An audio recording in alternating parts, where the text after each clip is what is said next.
By the mid-70s, Keith Moon wasn't just the drummer of The Who. He was the chaos engine that powered the whole band. Nothing about him was controlled or predictable. Every fill felt like a dare, every night like it might spin out of control. That reckless joy is written all over this photo. Boston, 1979. The Clash were still outsiders in America, but something was clicking fast. Night after night, they soaked up soul, rockabilly, and street-level rhythm straight from the source.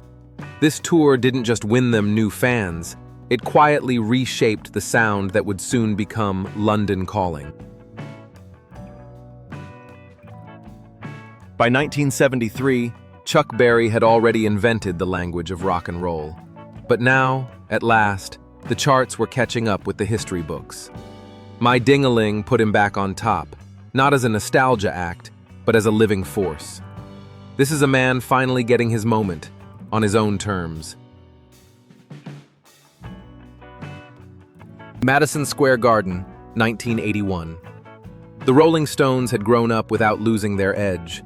The wild unpredictability of the 70s was replaced by something new: precision, scale, control. Stadium rock wasn't an accident anymore. It was a machine, and the Stones were the ones driving it. New York, 1973. Before the records, before the band, Patti Smith was shaping something raw and personal. A poet first, drawn toward the electricity of rock and roll. There's no performance here, just intensity, focus, and the quiet confidence of someone about to change the rules. Detroit, 1976. Bob Seger and Ted Nugent stood for two very different instincts, but they came from the same place. One told blue-collar stories, the other turned volume into a weapon. Together, they represent a city that built rock music on sweat, grit, and unapologetic power. 1975 was peak roller mania. The screams, the scarves, the hysteria were real, but so were the songs. Beneath the teen idol frenzy, the Bay City Rollers were playing tight, punchy guitar pop. Bands listening closely would soon take that energy and twist it into something louder and rougher.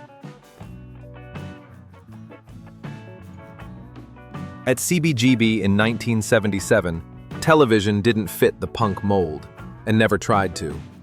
Their sound stretched outward instead of crashing inward. Long songs, sharp guitars, patience instead of speed. This wasn't rebellion by chaos. It was rebellion by precision, and it changed the direction of alternative music. 1968 was a turning point, and Jeff Beck was already thinking ahead. Truth didn't just sound heavier, it felt deliberate, focused, and dangerous.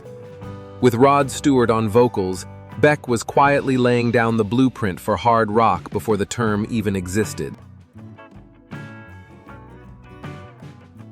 1965.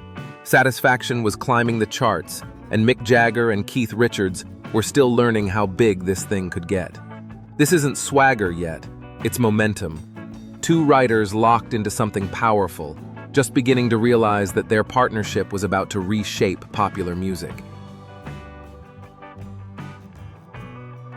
By 1966, the Beatles had outgrown the stage. In the studio, John and George were discovering that songs didn't have to be performed, they could be built. Layers, textures, experimentation. These sessions marked the moment pop music quietly turned into something far more ambitious. 1968. Led Zeppelin had barely existed for weeks, but the chemistry was already there. Four musicians moving with the same purpose, pulling from blues, folk, and sheer volume. This photo captures a band before the mythology, when everything still felt possible and dangerously new. In 1974, Pink Floyd were standing in the long shadow of Dark Side of the Moon. Success had arrived faster than anyone expected, and with it came pressure. Behind the scenes, the weight of expectation was beginning to change how the band worked and how they related to each other. Wales, 1970. At Bron-Yr-Aur, Jimmy Page slowed everything down. No amps, no spectacle, just space, wood, and ideas. The acoustic turn baffled some fans, but it revealed the band's depth. Zeppelin weren't retreating, they were expanding the map. Farm Aid, 1985. Bob Dylan and Tom Petty didn't just share a stage, they shared momentum. The connection was immediate, and it carried Dylan back into the spotlight with renewed purpose. Sometimes the right band at the right moment can change everything. The CSNY reunion tour of 1974 was massive, expensive, and famously tense. But for brief moments like this one, the harmonies held. 4 strong personalities, balanced just long enough to remind the world why their voices had once felt inseparable.